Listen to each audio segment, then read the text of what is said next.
तौफीक नाम का एक अपराधी है जिसने लब जिहाद के नाम पर मीनाक्षी गुप्ता का अपहरण किया है। उसकी हत्या कर सकता है, वो ले जाकर के उस बेटी को मार सकता है।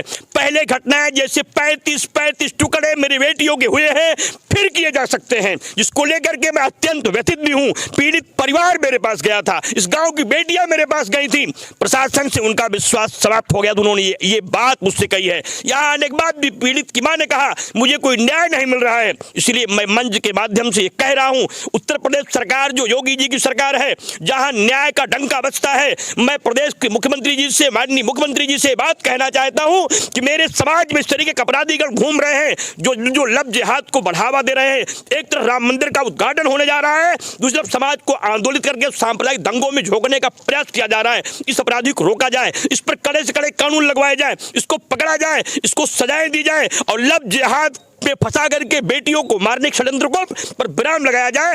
इसी को लेकर के मैं बैठने जा रहा हूं। मैंने प्रशासन से मांग किया है, हमें और पीड़ित परिवार को, मैं इसलिए बैठने जा रहा हूं, बेटी ने कहा मुझे विश्वास ही नहीं रह गया प्रशासन पे, अब मेरे पास कोई विकल्प ही नहीं था अनशन करने के अलावा। मैं बैठ रहा हूं, प्रशासन को बुलाऊंगा, प्रशासन मुझे इस माइक से आश्वस्त करेगा तो उठूंगा, और नहीं तो तब तक बैठा रहूंगा जब तक अपराधी पकड़ा नहीं जाएगा, जेल नहीं जाएगा। पूरे गांव के लोग, पूरे समाज के लोग, संख्या बढ़ती जाएगी, आंदोलन अपना स्वरूप लेगा और पूरी लोकसभा के नहीं आसपास के जिले के भी लोग मौनी जी महाराज आंदोलन सुन करके यहां आना शुरू कर देंगे। मैं नहीं चाहता ऐसा कुछ करना पड़े, लेकिन बेटी की जो पीड़ा है उसे सुन के रुक नहीं सकता हूं। उसने कहा मुझे प्रशासन विश्वास ही नहीं रह गया है। ऐसी परिस्थिति में अब तो प्रशासन को आगे आना होगा, उन्हें अपनी बात कहना होगा, अपनी कार्रवाई से बताना होगा उन्होंने क्या किया है, क्या करना चाहते हैं। धाराएं को बढ़ाएंगे, अपराधी को जेल भेजेंगे, क्योंकि उनको शंका है मेरी बेटी गई है, उसको लब जिहाद फंसाया जाएगा, उसके बाद उसकी हत्या कर दी जाएगी। इसलिए मैं व्यथित हूं, कार्रवाई की मांग करता हूं। महाराज जी, लगातार हिंदुओं के उत्थान के लिए आपके द्वारा तमाम तरीके से कार्य किए जाते हैं।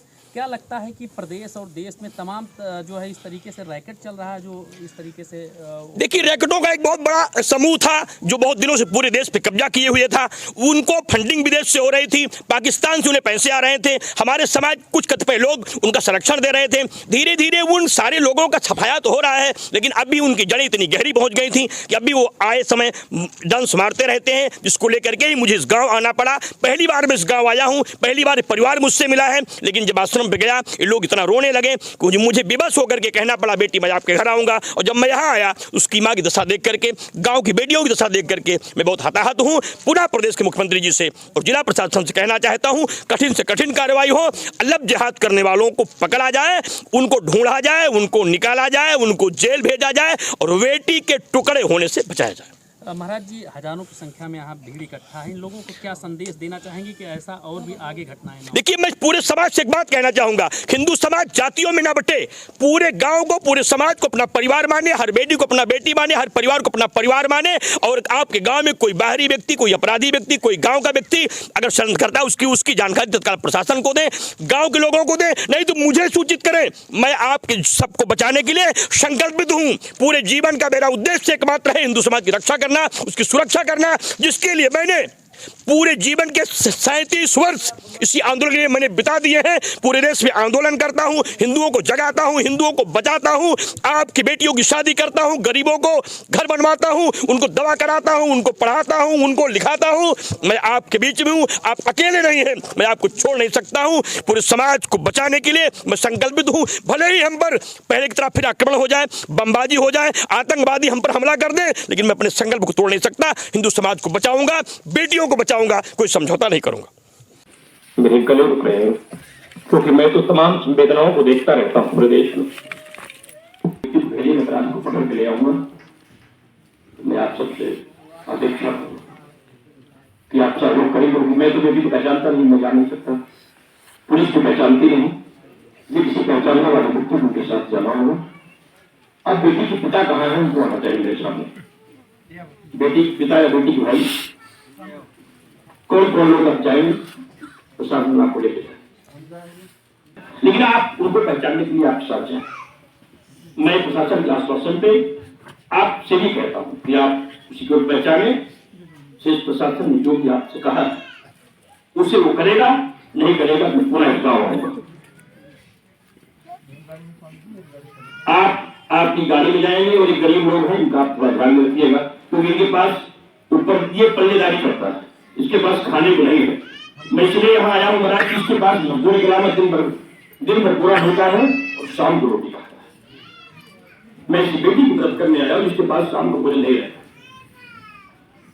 मैं किसी अरबपति के घर नहीं आया हूँ।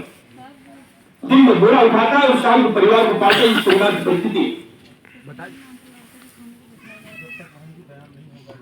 आप 2 मिनट पढ़ते रहिए, आप उसको ले, आप उनको लेके जाओ, पहले आप साथ में जाओ, लड़की अपनी आप ले आओ।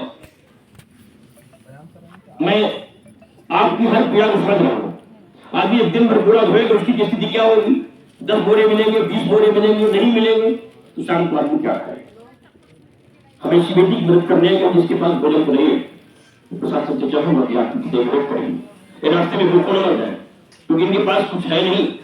मैं इनको बुलाऊंगा महाराज, तो मैं इनको भोजन करा के तब भेज रहा हूँ, क्योंकि मैं तो इनको जानता भी नहीं था। अचानक लोग कहीं मेरा नाम से लोग मेरे पास पहुंच गए। मौनी जी महाराज, तब हमने इनको देखा और बेटी जरूर है, हमने कहा चलो मजाक कराओ। तो जब सब लोगों ने फोन किया, महाराज लोग हम बहुत डरे हैं, बहुत सहमे हैं, गाँव के लोग हम लोग जाएंगे तो हमको लोग परेशान करेंगे। हमने कहा मुझे आने दीजिए, लोग घर से निकाले। आपने देखा मेरे याद नहीं, 10 मिनट पूरा समाज इकट्ठे हो गया। ये तो एक आग है महाराज, जैसे थोड़ी और सुनिए कि महाराज शाम तक होना, जिसके लिए आग हम जगा रहे हैं, लेकिन अगर हम जगा दूँ वो खड़े रहने दीजिए, हम फिर आगे उस बेटी की शादी करने के लिए आए हैं। जब बेटी वापस आ जाएगी, उसकी शादी की सारी व्यवस्था में करूंगा, उसकी शादी में करूंगा और इसी तरह से करूंगा। आप चिंता मत करिए, बेटी को आ जाने के बाद बेटी की शादी की सारी व्यवस्था में करूंगा और प्रशासन की देखरेख में उस बेटी की शादी करूंगा, उसी का अच्छे घर में ले जाऊंगा। आप लोग चिंता मत करिए, लेकिन अपनी अपनी बेटियों को आप देख कर इनके ऊपर पूरी निगाह बनाकर रखें। कुछ षड्यंत्रकारी बेटियों के साथ गुमराह नहीं कर रहा है। तब हम लोग फोन का दुरुपयोग करते हैं, तब हम लोग रास्ते का दुरुपयोग करते हैं। हमारे गांव जो लोग रास्ते में दुकान खोले हैं, जो लोग बाजार जाते हैं, ध्यान रखें कि मेरे गांव कौन सी बेटी हो, कहाँ जा रही हो, कैसे लोग उसके साथ स्वच्छता कर रहे हो, उसकी संख्या गाँव को बढ़ाना होनी चाहिए और उसके प्रारंभ में ही विराम लगाने का प्रयास करना चाहिए। इसलिए हम प्रशासन का आश्वासन के बाद अपनी अनशन को समाप्त करने के लिए आप सबसे भी आशा करते हो, आप लोग अनशन को तोड़ेंगे, अपने अपने घर जाएंगे, बेटी वापस आ जाएगी, उसकी शादी ब्याह करेंगे, शेष कोई मुसीबत समाप्त होती है तो आप ड्राइवर बन लीजिए। अनशन पर बैठे थे, क्या आश्वासन मिला प्रशासन के द्वारा जो आपने अनशन? पुलिस प्रशासन के द्वारा मुझे आश्वासन मिला है, पीड़ित परिवार को लेकर के वो बेटी को पकड़ने के लिए जा रहे हैं। उनकी सूचना है कि अपराधी का लोकेशन मुझे मिल गया है। बेटी के पिता, बेटी के माँ और बेटे के भाई को लेकर के वो यहाँ से प्रस्थान कर रहे हैं। उन्होंने कहा है कि हम पहचानते नहीं, इसलिए उन्हें जाने दिया जाए। पीड़ित परिवार जब बेटी को पकड़ने के लिए जा रहा है, इस पहचानने के लिए, इसलिए उस स्थिति में हमें प्रशासन का सहयोग करना चाहिए। हम प्रशासन से इस आशा पे अनशन तोड़े हैं कि बेटी मेरे गांव वापस आएगी। उन्होंने कहा कि हम बेटी ला करके इस गांव को सौंपेंगे, उसका कानूनी सारे जो व्यवस्थाएं हैं उसको अनुपालन कराऊंगा। इसलिए बेटी को लाने के लिए तत्काल प्रशासन अपनी सुरक्षा में उन्हें लेके जा रहा है। इस आश्वासन के बाद अनशन तोड़ा गया है। समाज के सारे लोगों ने इस पर विश्वास जताया है कि प्रशासन ने हम लोग से पीड़ा सुनी है और उस पर कार्रवाई करेगा। आने वाले समय में परिणाम जब सामने आएगा फिर हम आपसे मिलेंगे। अमेठी पुलिस के द्वारा कितने दिन का समय मांगा गया है? अमेठी प्रशासन तुरंत उनको लेके जा रहा है, तुरंत तत्क्षण मेरे अब इसी समय उनको लेके जा रहा है कि वो तुरंत यहाँ से जहाँ उनको लोकेशन है, लगभग 2 दिन उन्हें जाने में लगेगा। अब वहाँ पहुँचने के बाद क्या स्थिति रहती है, लेकिन अब इसलिए कि तुरंत जा रहे हैं तो समय तुरंत मांगने का मतलब कि अभी से ही तत्काल कार्रवाई शुरू हो गई है, इसलिए अब समय का कोई विषय नहीं है। माता जी, क्या घटना हुई है आपके यहाँ जो आज मौनी जी महाराज आए थे, और क्या आश्वासन मिला जो है उनके द्वारा? क्या हुआ है, क्या है पूरा मामला? मेरी लड़की सिलाई सेंटर पे गई थी, वहाँ से एक तौफीन नाम का लड़का वहाँ से अपहरण किया है। और उसके बाद मुझे विश्वास कब तक नहीं मिलता जब तक मेरी लड़की मिल नहीं जाती। जब मेरी लड़की मेरे सामने आ जाएगी तभी मुझे विश्वास है। कितने महीना हुआ? महीने नहीं हुआ, 10 दिन हो गया। लड़का कहाँ का है? लड़का मेरे गांव का मुसलमान है। अच्छा, कितने बजे घटना है? घर से कितने बजे? अरे वहाँ यहाँ से जाती है 11 बजे गई है सिलाई सेंटर पे।